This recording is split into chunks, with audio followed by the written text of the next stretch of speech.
교회에는 정말 다양한 사람들이 있습니다.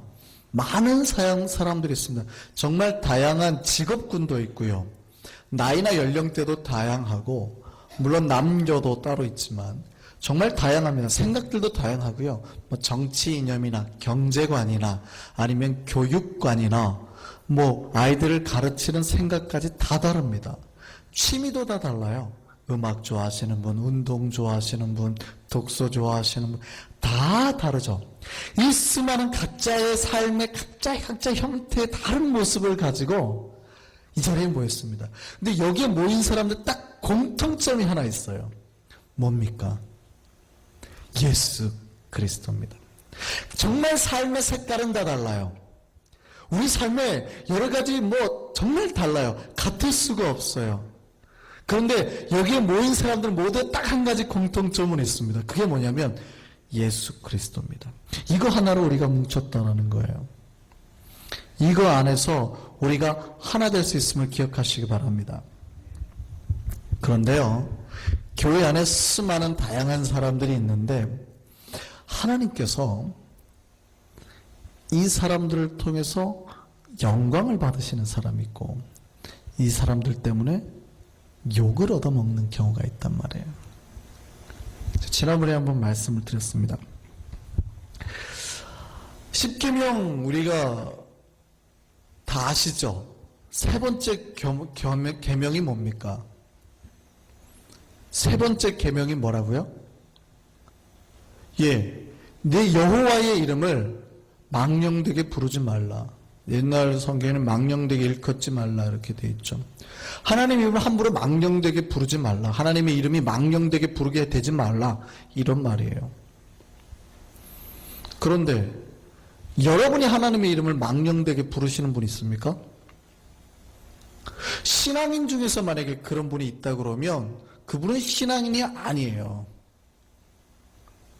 대부분은 누군 타인으로부터 하나님의 이름이 망령되게 일컬어지게 되는 겁니다. 불러지는 거예요.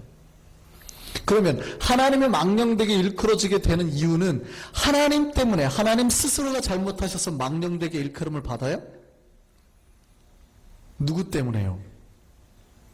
우리 때문이라는 겁니다. 그러니까 교회 안에 수많은 다양한 사람이 있지만 어떤 사람을 통해서는 하나님이 영광을 받으시는데 어떤 사람을 통해서는 하나님이 욕을 얻어먹으신다고요. 그러는 경우가 있어요, 교회에.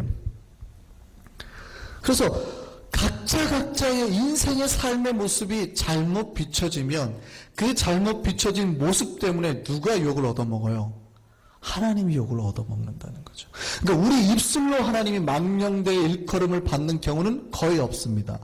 무엇 때문에요? 우리의 삶의 모습 때문에. 우리가 하나님의 빛을 노란색으로 받으면 노란색으로 나가야 되거든요. 근데 우리가 다른 색으로 약간 오염을 시켜서 보내는 거예요. 노란색인데 섞은 거예요, 다른 색이랑. 그랬더니 어떻게 가요? 갑자기 주황색으로 비춰지는 거예요. 이러면 사람들이 뭐라 그래요? 아이, 그 노란색인 줄 알았더니 주황색이구만 하고 하나님을 욕하게 된다는 겁니다. 하나님이 망령되게 욕 얻어먹는 게 누구 때문이에요? 크리스천 때문이라는 겁니다. 우리의 삶의 모습이 달라지면 하나님께서 그렇게 되는 거예요. 우리가 뭐라 그러냐면 많은 사람들이 그럽니다. 아이고, 예수 믿는 것이, 예수쟁이들이. 우리를 갖다 표현할 때 누구 각자로 말하지 않고 예수라는 그분의 이름을 본따 가지고 욕을 한단 말이에요. 우리가 하나님의 제대로 된 형상을 표현해내지 못할 때 특별히요, 지도자들은 더 조심하셔야 되죠. 목사님들은 조심하셔야 되죠. 목사님들이 실수를 하니까 뭐라 그래요? 욕을 엄청 얻어먹죠. 목사 한 명이 잘못하니까 전체가 욕을 얻어먹어요. 뿐만이 아니고 똑같아요. 교회 지도자들이 잘못해도 욕을 얻어먹어요. 예를 들어서 직분자들이나 이렇게 되면 집사가 저런다고, 권사가 저런다고, 장로가 저런다고. 왜냐하면 그분들은 더 크게 하나님을 표현한 리더의 자리는 그래요. 예를 들어서 어떤 회사에 평사원이 크리스찬이에요. 근데 조금 실수를 해요. 잘못해요. 그럼 사람들이 뭐라고 그래요? 그렇게 갖고 교회를 잘 욕하지는 않습니다. 그런데 만약에 회사에서 상무나 이사급이요, 전무나 이런 분들이 실수하면 뭐라고 그래요? 저 사람이 교회 집사예요. 예수 믿는 것이 저런다고. 이런 말을 듣는단 말이죠. 사장님이 만약에 그러면요. 저 사장이 교회 다니는데 예수 믿는데 예수쟁이가 저 꼴이래? 이런다고요. 사실은 그 사장님 예수 믿은 지 한 달밖에 안 된 초신자인데. 리더의 위치라는 게 그래요. 리더의 위치라는 게. 무슨 얘기냐면 항상 사람들은 인간을 통해서 하나님의 형상을 봅니다. 직접적으로 하나님을 보는 사람은 아무도 없잖아요. 이 세상에 단 한 명도 아무도 그런 사람은 없습니다. 다 거울을 통해, 유리를 통해서 우리라는 그 유리죠. 하나님이 비춰지는 그 유리의 모습을 통해서 하나님을 바라볼 뿐입니다. 그러니까 우리가 잘못 하나님을 계시하고 전달하면 그들이 어떻게 돼요? 왜곡된 하나님의 형상을 인식하게 되고 욕하게 된다는 얘기예요. 하나님을 망령되 일컫는 게 누구예요? 예, 교회에 앉아있는 우리 때문이라는 겁니다.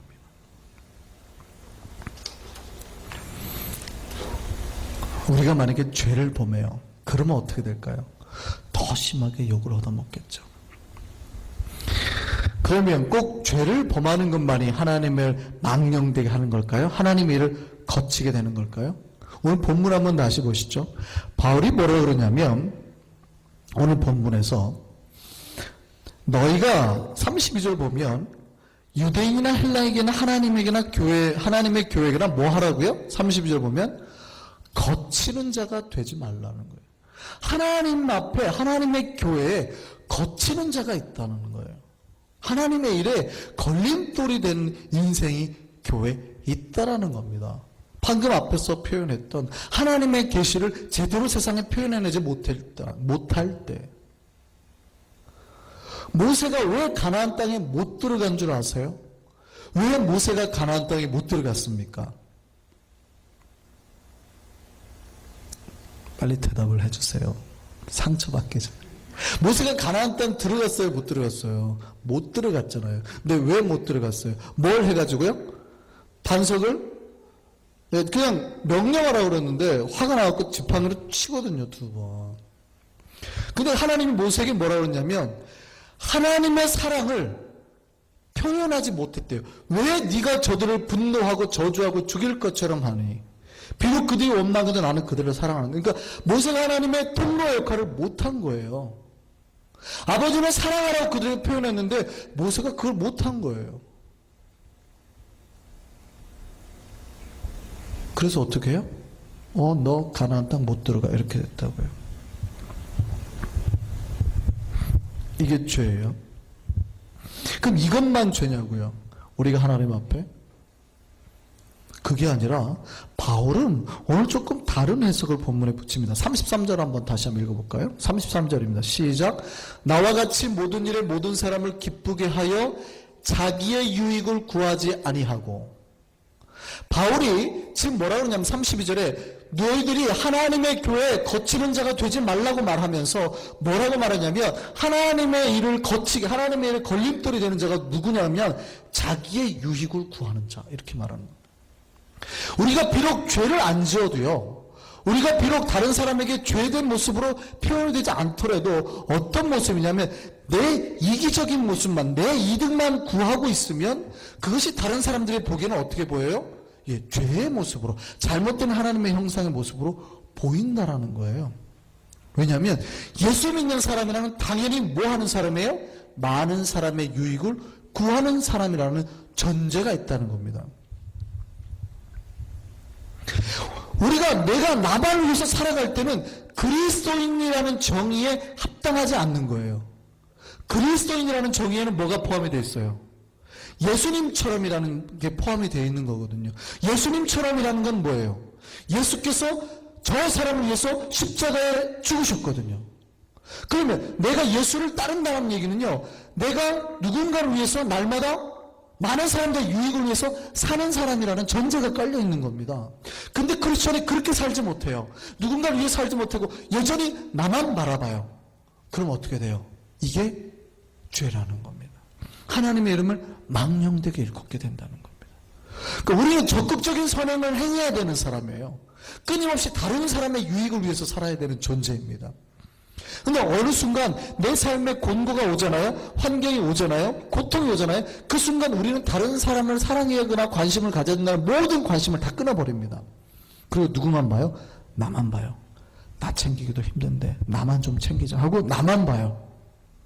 여기서 크리스찬이 병이 오는 겁니다. 크리스찬은 당연히 그 정의 속에 뭐가 들어요? 이타적인 삶을 사는 존재. 바울이 그 얘기하는 거예요. 하나님의 교회에 거치는 자가 있는데 그 사람이 뭐냐면 자기의 유익을 구하는 자라는 겁니다. 내 유익만을 위해서 사는 자라는 겁니다. 우리는 어떻습니까? 지금 우리가 누군가를 위해서 열심히 살고 있습니까? 그런 것을 꿈꾸고 있습니까? 그런 사람은 건강한 크리스찬이에요. 근데 어쩌면 나만 바라보고 있지 않습니까? 내 일상이 바쁘다는 뜻이 아니에요. 바쁘죠. 뉴욕의 일상에 안 바쁜 사람이 없어요. 한국의 크리스찬도 다 바빠요. 안 바쁜 사람이 어디 있어요? 그 얘기가 아니에요. 내 마음속에 이 바쁜 일상을 통해서 내가 무엇을 할 것인가 고민하는 겁니다. 바울은 그렇게 말합니다. 나와 같이 다른 사람의 유익을 구하는 자가 되라는 겁니다. 나와 같이. 바울이 오늘 10장 33절에 뭐라고 그래요? 너희는 나와 같이 모든 사람을 기쁘게 하는 사람이 되라는 겁니다. 이거 굉장히 대단한 말입니다. 바울은 얼마나 자신감이 있었으면 나와 같이라고 말합니다. 저는 정말 제가 지금까지 만나본 어떠한 목사님들 중에서도요, 어떠한 신앙의 정말 제 멘토들 중에서도 저렇게 담대하게 말하는 사람은 본 적이 없습니다. 바울은 감히 말하는 거예요. 나와 같이. 저는 정말 바울이 부럽습니다. 제가 언젠가 여러분에게, 제가 은퇴하기 전에 여러분에게 설교를 한번 할 때 저와 같이 되십시오라고 말을 한다면 저는 제 평생의 소원이 없겠습니다. 바울은 정말 멋집니다. 여러분들은 바울처럼 되셨으면 좋겠습니다. 여러분이 만약에 누구에게, 여러분의 자녀에게 네가 나처럼만 살아라, 나처럼만 하나님을 섬겨라 라고 말할 수 있다면 최고죠, 최고.